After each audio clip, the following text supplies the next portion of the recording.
Welcome back to part 3. So we've got James and Braden already up this obstacle, with Kurt and the Zook and myself still to get up there.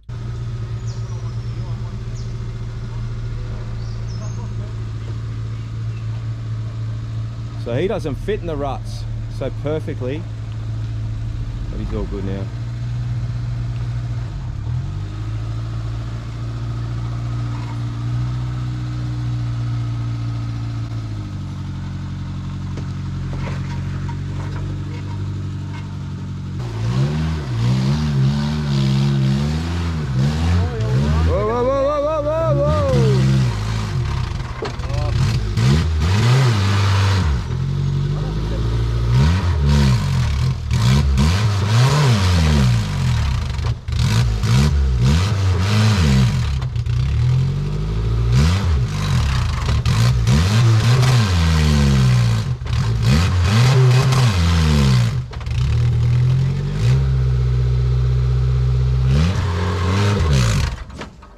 Poor little undergeared Zook. Geez, I'd hate to be its clutch, but he's no chance here. He's buried good. Oh, door's off. Paulie, I think. Adventure, isn't it? No.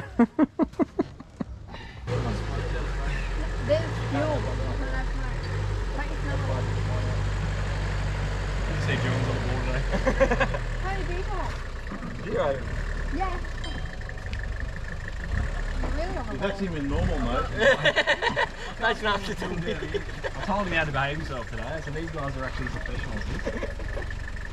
I can smell the fuel now. I reckon it's coming out the stove.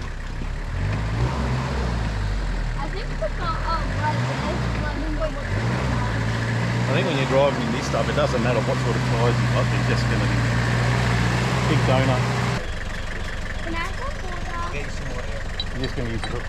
I was actually going to... It's running? It's not running. Is it running? Yeah, running.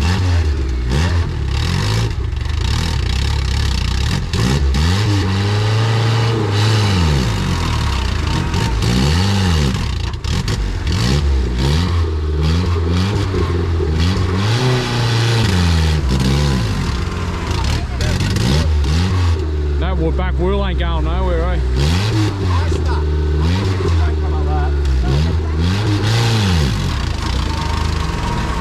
Like we're either going to need a bigger truck or a new plan.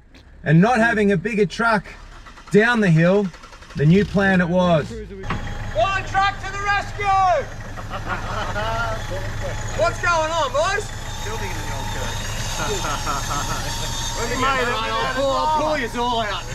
James in the GQ's already at the top of the hill. We'll get him to turn around, nose up to Kurt, and we'll use his winch. We're going to put a snatch block here to bring the Zook right hand down up while I hold him. What could go wrong?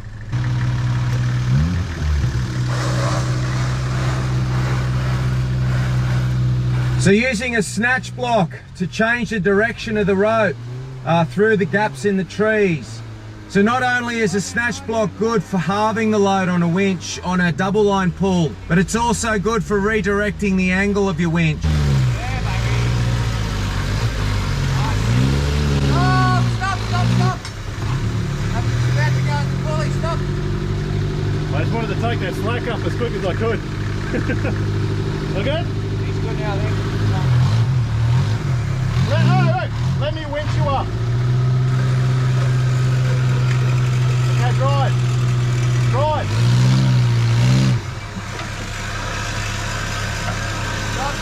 Stop, James.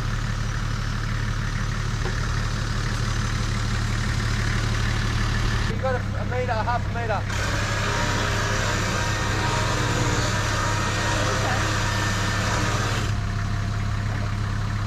That's about it. Now go to your brakes. Righto, what have we got now? James, don't pack that winch away too soon, mate. We may need to simulate a roulette wheel here. So the situation here is we got him up to the top here, but with very little room to reverse, basically no power steering. He's no chance of making this turn. With the welded front diff as well, I free a hub to give him half a chance, but we really need to think this again. Nose up against the tree if you've got something solid there. Right, this is what we call rear disconnect. He doesn't have enough power to spin the wheel. Safe where he's nosing up against the tree. Yeah, he's alright. You only need another foot. That's it. Right, I think your right hand down back there. and you're sweet. Back it off. So we've had to pull him around because he couldn't make the turn. I filmed that tail light at the beginning of the day. He's filled it in with mud.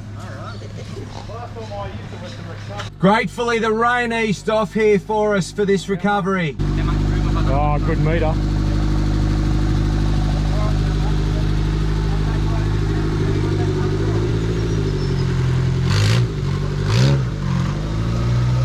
Great teamwork there, lads. So we'll lock his hub back in, and as you were, Kurt, off you go.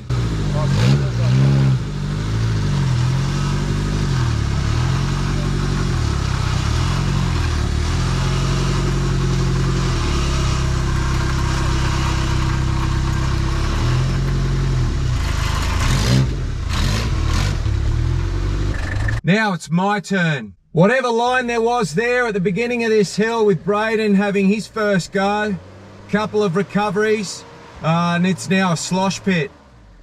This footage here is from Junior's camera down the bottom of the hill. So you can clearly see that hole that I'm talking about, which would be where your driver's front goes into. Or should I say, your driver's front not wanting to go into. No. You gotta submit that.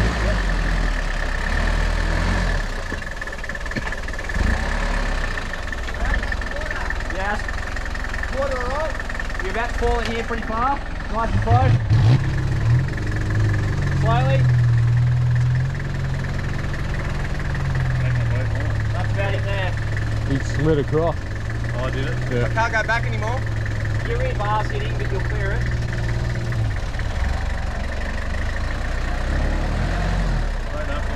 Give it some mumbo.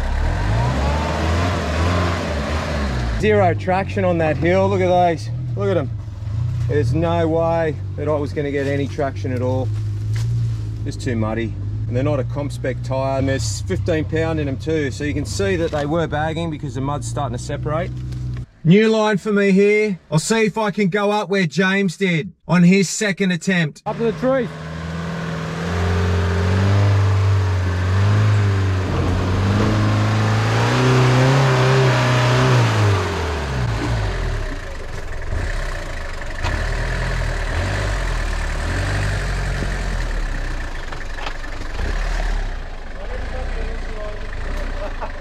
Found that hole.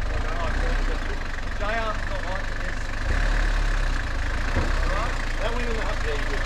Yeah, you got extra room on that side, mate. It really went in that hole. Front went up about that. Oh, cool. Just got a hole here, Danny. Nice and slow.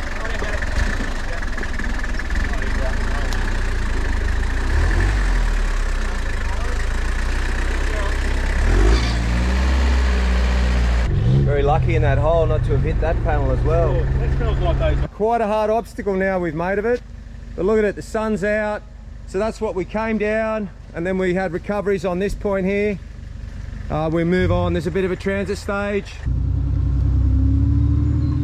Have a look at Kurt's line here. He rides that bank all the way down.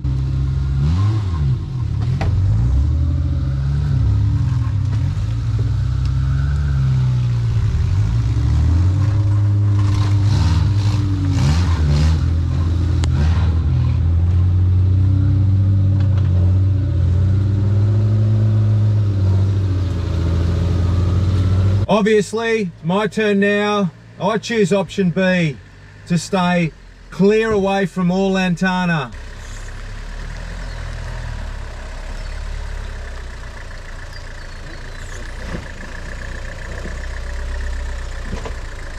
Something different. The rain starts again.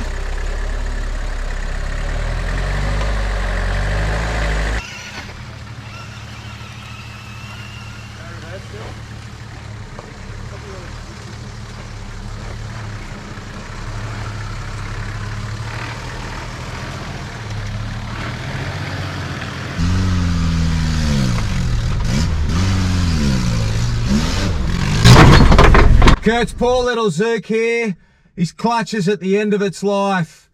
Gets caught up in this rut and just doesn't have the poke to pull his nose out. So a small tug from the 4Runner and off we go.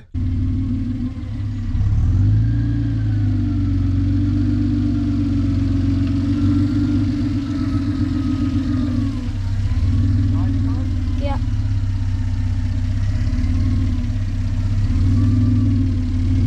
Now we have sun and rain.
Everyone at home, Nicholas has done an amazing job here. He filmed all 4 trucks coming through this little wheel travel section, and he followed them from the one end at the start through to the finish.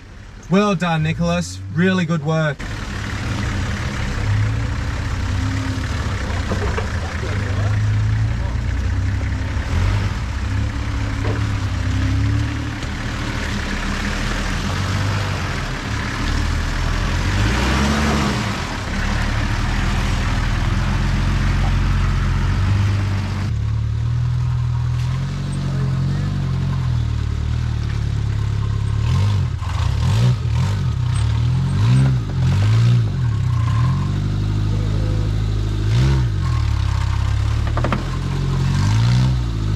So the sun's come out, gone back away, the rain keeps tumbling.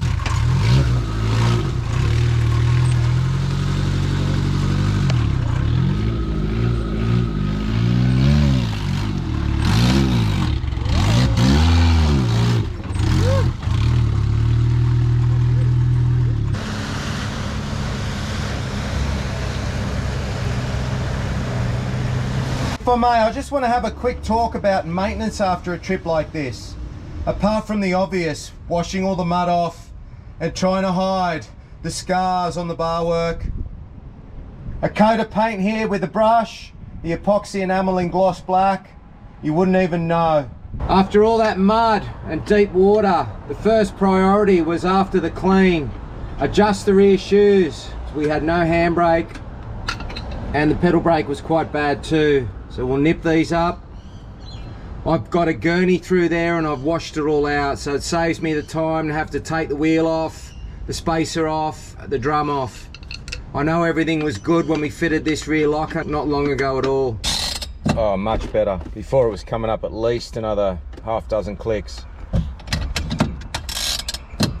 We'll check the oil in that rear diff too. The breather's quite high, but I haven't drilled a hole and brought it through into the cab, so if we were that high, there's a chance that water could have got in here, so we'll have a look in there. This isn't a periodical service change.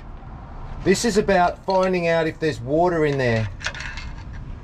So the Penrite oil has a distinct green colour. Generally when you've gone through water you will get like chocolate milk. So instead of taking it all out, I'm just going to check. It does look quite thin. So what happens sometimes too is water gets in the axle seal. So it was a deep crossing. The housing would have been hot, the water would have been cold.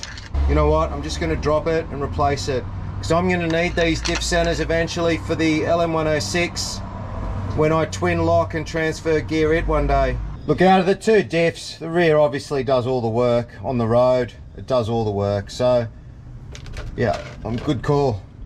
So you can see there that there has been a mixture of water in that. So I'm glad I've done it.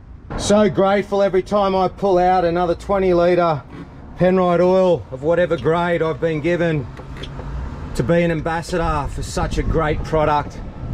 Liquid gold is what I call it. Now with this center, Brian ended up putting brand new 456 gears, and there's a brand new air locker in this. So even the smallest hint of a bit of water, I would change it to save the investment that we've put into this housing. So there was a tiny bit of metal which you'd associate normal with brand new gears on the drain plug magnet. But other than that, I'm very pleased that we're doing it. So knowing now that the back one had water in it, I may test the front just to see. The front one has a breather that I've put up into the engine bay, so it's a lot further up than the rear one was. But at the same time, it was quite deep.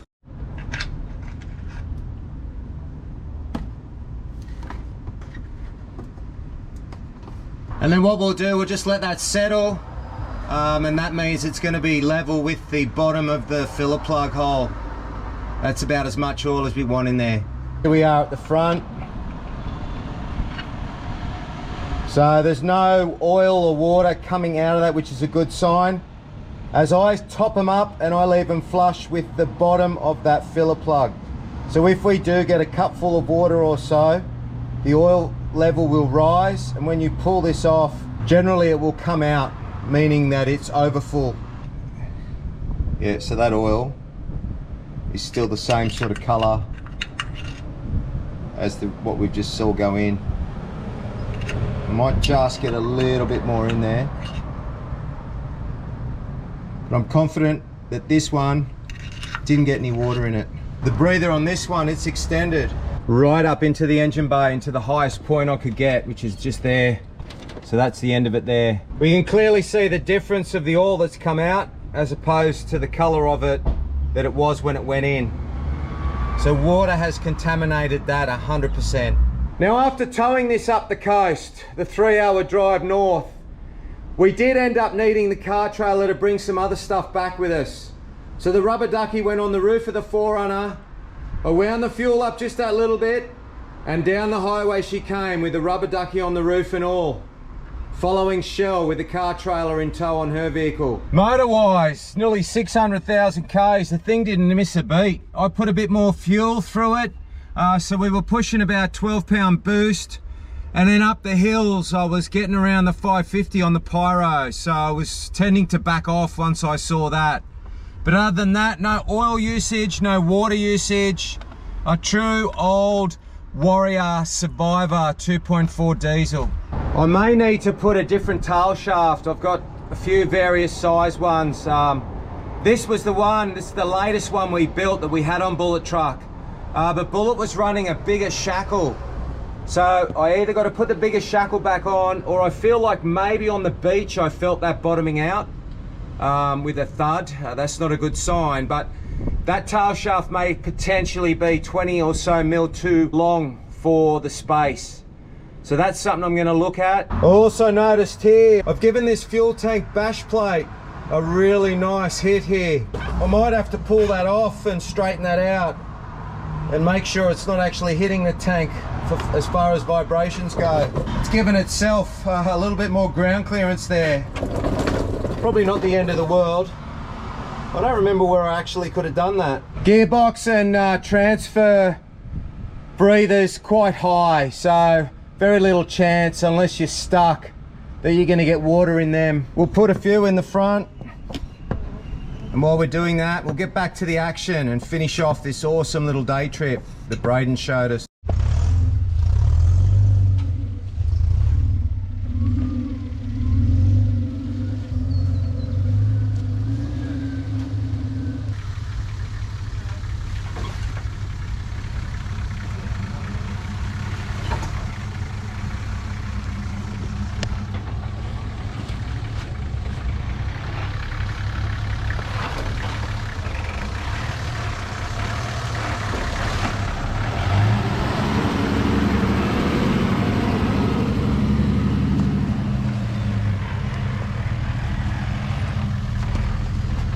going, buddy? Oh, you going, you've traded teams, have you? John. Dad's got a Nissan, yeah, you're jumping in the Nissan. Oh, see, that's what happens when you jump into a Nissan. It's just like riding your bike.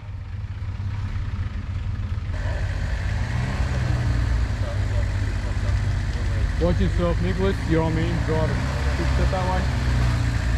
You know what he's like.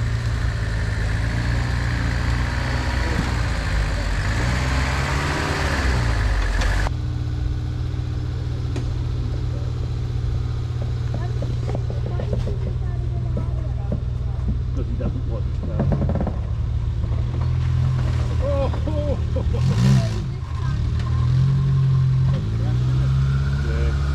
The way we've been going for time, the recoveries and just the slow process of the day, I'm not sure we're going to get done what Braden's actually wanted us to. All good though, we've had a great day. So that'll conclude this part. We've probably got one more part left in the series and there's a lot more recovering.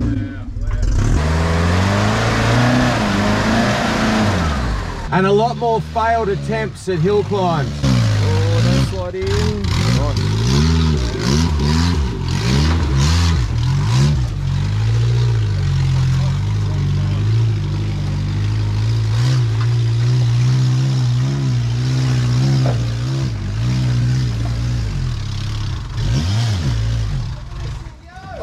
Okay, wait. Nicholas, we're playing Lego. We're going to use this winch. Check it out. I'm sure a lot of this stuff is more drivable in the dry, but we just had so much rain today.